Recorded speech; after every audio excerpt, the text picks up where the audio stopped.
These cookies are going to be so good when Oh, they're done. I can't wait till they're done. Oh, Grandma's famous recipe. This should be amazing.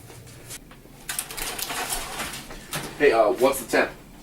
350, and it has to be 350. Grandma always stressed, do not go over 350. Yeah. Grandma's recipe. All right. 351.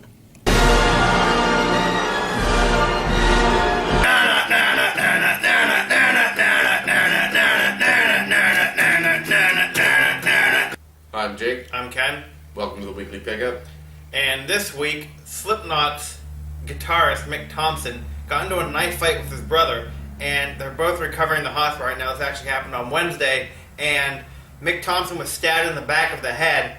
They were both drunk, but their injuries aren't life-threatening. This is, big news for Slipknot because they have a tour. They start a tour in a month, so speedy recovery to Mick Thompson. Yeah. Katy Perry's 2010 album Teenage Dream is just spent its 200th week on the Billboard 200 charts. Resting between like 96 and 90 and 126, 90, somewhere in there. Still pretty high up there. Yeah, it's still 200 weeks is pretty good. It is, and nothing against it though. But the way I look at it is, it's been on the chart now for 5 years. But you have to think how many albums is that? How many people are going out right now and be like, oh, I gotta go buy Teenage Dream, Yeah, you're right. So, and it's only up to about 3 million copies sold. So whereas the albums at the front they're selling, like Taylor Swift sold 1 million copies in a week, Katy Perry might be selling like 2,000 copies in a week, but still being able to make it on that Billboard chart just because. So big news for any wealthier Nirvana fans. Why don't you tell them? Oh yeah, Kurt Cobain's childhood home is for sale. This is where he lived until he was 9 with his parents. They, of course, divorced. But it's actually pretty cool because you get the dining room table, you get the rug in his bedroom that he actually used as a child, his childhood mattress, and he even punched some holes in the wall and drew some little Iron Maidens and Led Zeppelins on the wall. So it's kind of a piece of Kurt Cobain, really. She is willing to partner up. His mother is willing to partner up if you want to make it a museum, but if not, it's going to cost you $400,000.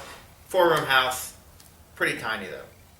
Kurt Cobain isn't the only dead singer-songwriter making headlines this week. Yeah, a judge ruled in favor of Frankie and Nona Gay in a lawsuit over. There were some discrepancies with a very popular song that has been on the radio for a while now, Blurred Lines by Robin Thicke and Pharrell Williams.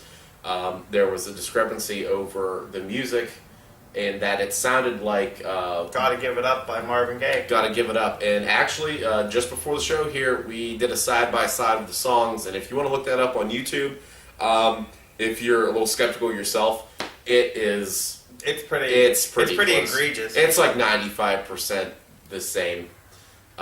So they were awarded $7.6 million total, which it sounds like a lot, but really... It's split up among them, and the song itself made $16 million. Yeah. But it's split up. Pharrell has to pay $1.6, even though he wrote the song. Robin Thicke has to pay $1.8, and the various producer, record companies, so on and so forth, have to pay the remaining amount of money. Now, I mean, it was deemed unintentional. It was deemed unintentional, and that's what saved them from having to pay out a lot more. Actually, I think it would be they'd have to pay out part of the royalties. So, I guess good for that. I mean, good. I guess good for both sides. Like they didn't have to surrender all the rights to the song, and then Frankie and Nona Gay, they were able to get their share as well. So, but apparently the song was written in an hour. Yeah, and so that Pharrell wrote the song in an hour. So maybe you think, he heard the song earlier in the day. Maybe he has his iPod going around a little Pharrell mansion with a smiley face, and he's so happy, and maybe just sits down and he says, "Oh man, I'm gonna write a song," and then that just it comes up in his head subconsciously. Yeah, and he's not even thinking about it. He just ends up doing it. And this leads us to our talk this week about lazy songwriters and artists today ripping off the artists of the past. Now, what we just told you, it ended in a $7.6 million settlement. Most of these don't even go to court. Most of these they're settled out of court. They're settled out. They don't let it get this far, but this one they were really fighting for. No, but I think a lot of us have been in our car before, and this has happened to. Like, you start listening to a song, and at the, at your first thought, you think it's this song that you know, and then it ends up being a different one. And it's just, I think it's funny how some make it to the headlines, like some, they just, it's in the spotlight so much. But one of the songs that we discovered the other night was a song called "Smoke" by 1,000 Horses, and its intro is very, very similar to "How's It Gonna Be" by Third Eye Blind. If any of you are familiar with those two songs. Again, do a side-by-side, look it up on YouTube. We'd like to hear your opinions about it. Maybe leave us a comment. Let us know what you think. And then even more recently, Grammy winner Sam Smith was accused. Yeah, he was accused for his big song "Stay With Me." He was accused of ripping off Tom Petty, "Won't Back Down." And that, you know what? Another thing, for a lot of people who don't know about music theory and what goes along with writing a song, there's chord progressions, and there's only so many notes that go in a key. There are only so many notes, and there's only so many chord progressions really out there. Now, people who are into more technical music might argue with me about that, but there's only so many.